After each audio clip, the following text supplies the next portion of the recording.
Usually this is where I start and I say thank you for coming and talk about how important the media is to our community.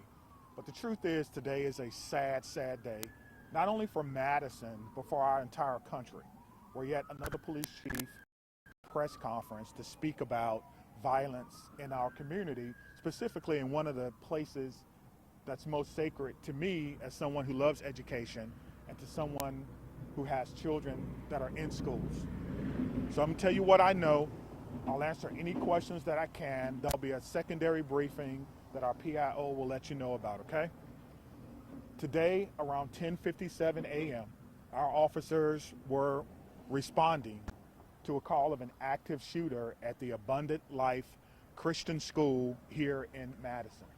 When officers arrived, they found multiple victims suffering from gunshot wounds. We train on this almost quarterly.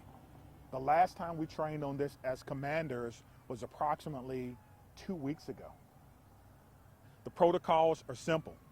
Stop the killing, stop the dying, find out who's doing this. And the officers did that, and they did that adamantly. We had officers from around the county and around the state that came in support of this particular incident. Officers located a juvenile who they believe was responsible for this, deceased in the building. Additionally, the officers began administering life-saving efforts to anyone who was wounded and making sure that those persons were transported. What we know is that a total of about 7 persons were transported from the scene to area hospitals for treatment. We know that at least 3 people have lost their lives, including a juvenile person.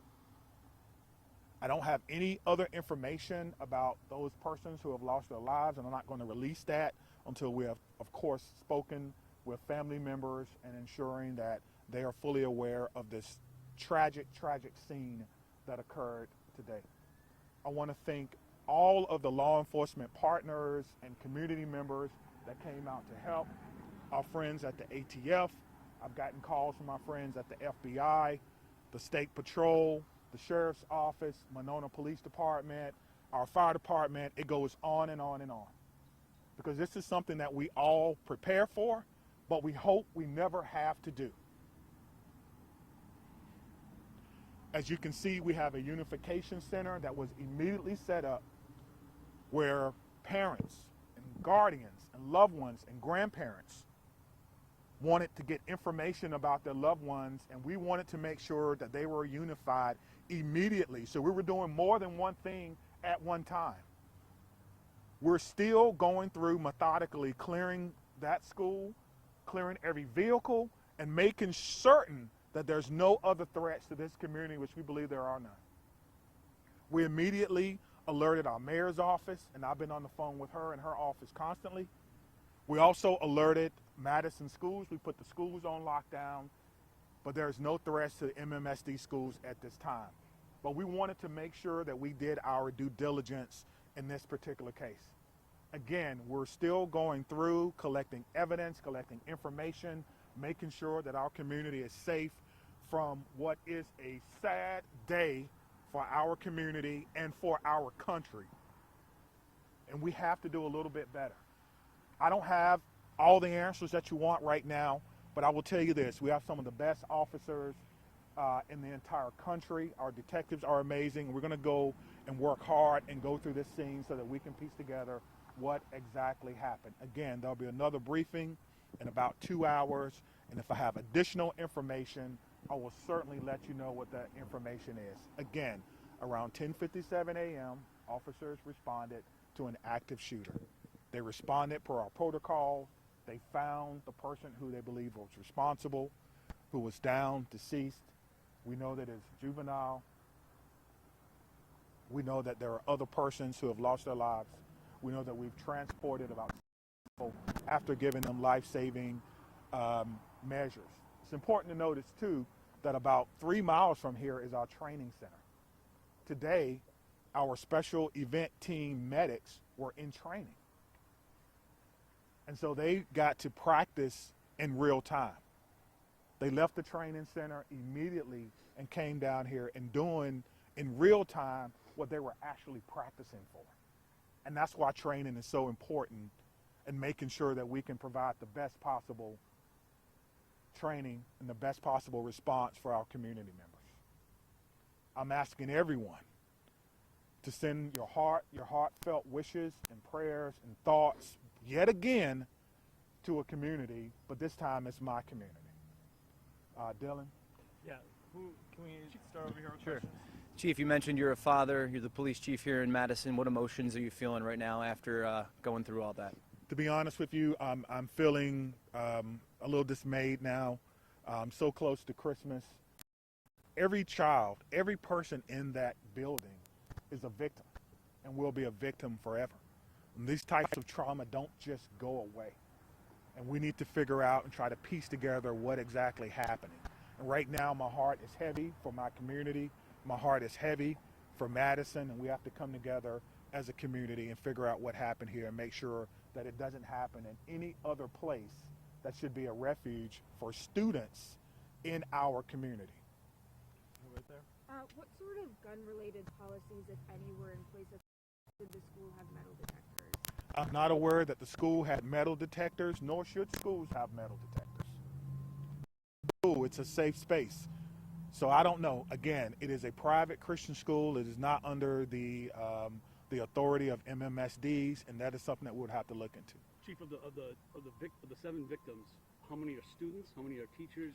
We're not going to What can you give. tell us? I'm not going to give any information about who the victims are, whether they're students, staff, or parents, because we need to make sure that we can notify people. I think that's the most important thing before we go any further. But police didn't.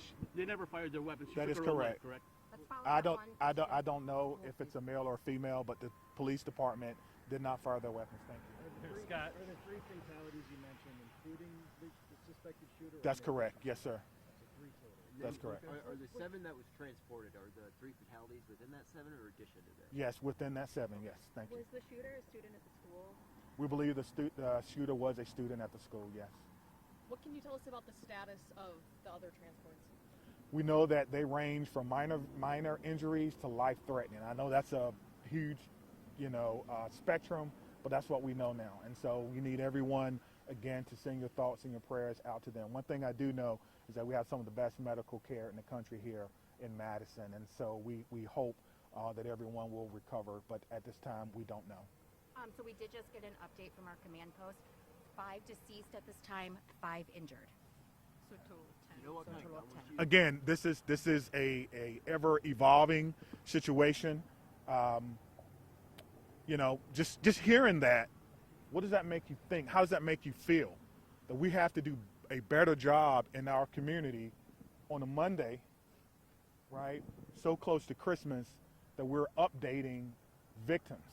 And so there's a lot of work that has to be done, and we're committed to doing that work. We just ask for your patience. I think the most important part is the reunification, again, that we spoke about, making sure that those persons who were in the schools, whether they're staff, students, or what have you, are reunified, and we have done that. Again, I want to say thank you to all our partners. Again, our friends are here from the ATF. They're going to help us. I heard the question about the gun. I don't know yet, which is why we have a great partnership with the ATF that will help us determine the origin of this gun and where it happened. So I'm gonna leave it at that, and we will have another press conference.